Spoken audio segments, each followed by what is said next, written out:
Logical Dad. Wings of Change.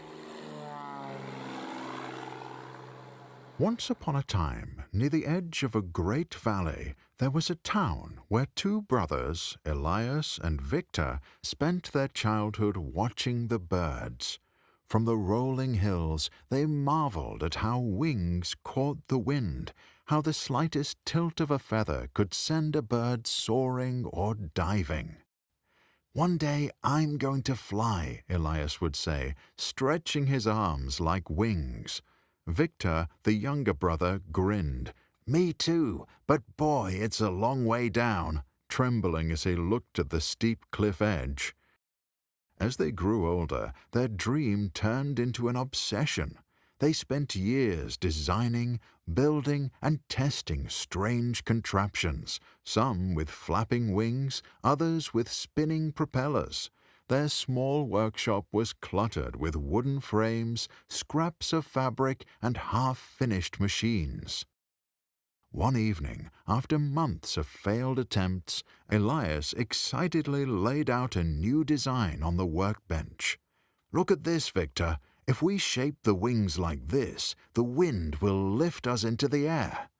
Victor studied the sketch, nodding slowly.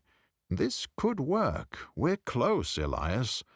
But then his excitement turned to hesitation.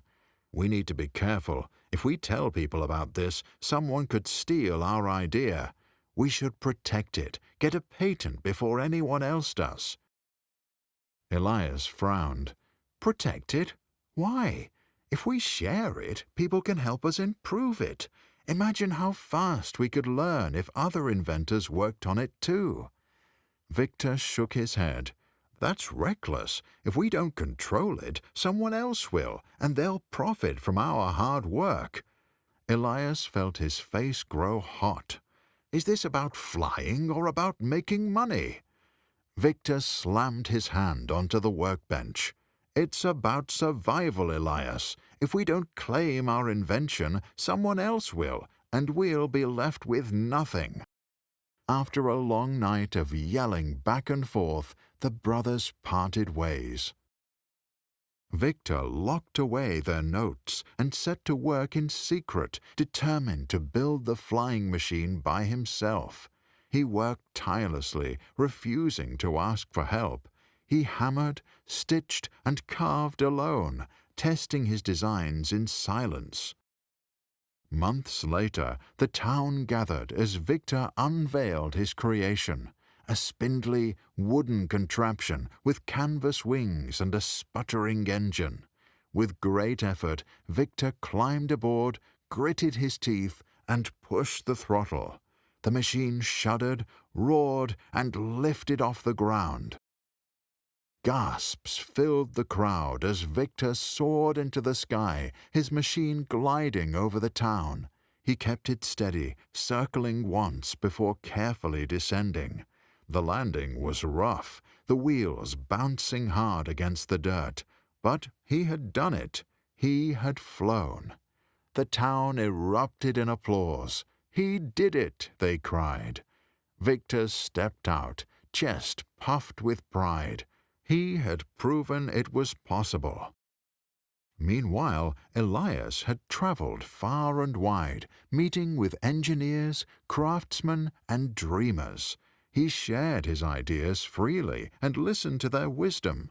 A watchmaker taught him how to craft precise gears. A blacksmith showed him how to shape lightweight but strong metals. A sailor explained how wind currents worked. With their collective knowledge, Elias built a new machine, sleek, sturdy, and balanced. When he returned home, the town gathered once more, eager to see if he could succeed where Victor had already triumphed. Elias climbed into the cockpit and started the engine. The machine rumbled smoothly, its wings strong and steady.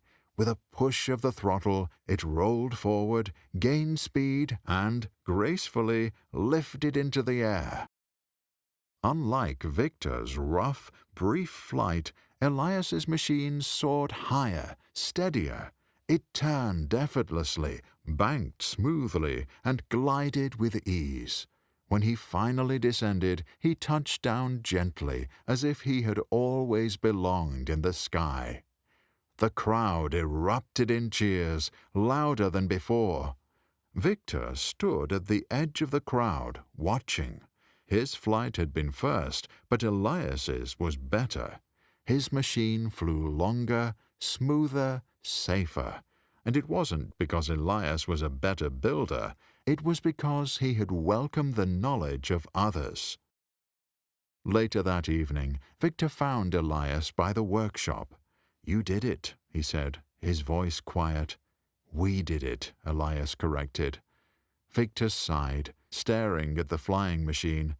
"I thought keeping my ideas secret would make me successful, but your plane, it's better than mine, because you had help." Elias nodded. "Victor, look around.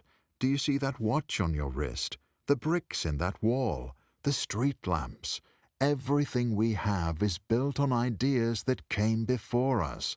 Hundreds of minds worked on mathematics, metalwork, and mechanics long before we were even born. We didn't create flight alone. We just added to the knowledge of those who came before us." Victor was silent. "Protecting ideas with laws might bring short-term profits," Elias continued, "but it stunts human progress. Imagine if every builder, every scientist, every thinker locked away their discoveries instead of sharing them. Where would we be now?" Victor looked up at the stars. He had spent years guarding his ideas, fearing they would be stolen. But he saw now ideas were not meant to be hoarded. They were meant to be set free, like birds in the sky. With a deep breath, he turned to Elias and held out his hand. "Let's build something even better, together." And from that day on, the brothers worked side by side, not as competitors, but as part of something far greater than themselves. Their designs spread across the world, each improvement sparking new ideas, leading to even greater heights. And so the sky belonged to everyone.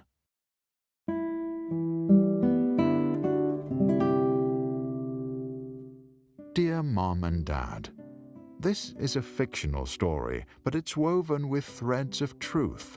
It was inspired by the real-life Wright brothers, who were granted a patent for their flying machine in 1906.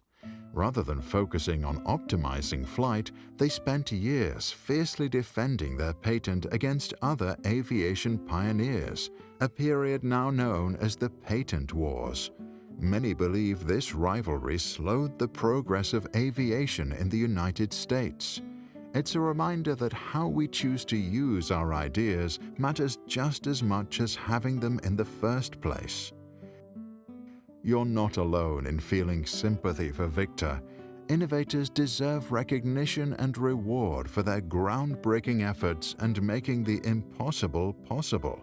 After all, monetary gain was likely a driving force, if not the primary motivation behind their pursuit. That said, patents serve an important role. They preserve the financial incentive for innovation while ensuring that new ideas can eventually benefit everyone. This balance is why patents have expiration dates, to prevent progress from being stifled. Perhaps the real debate lies in how long they should last.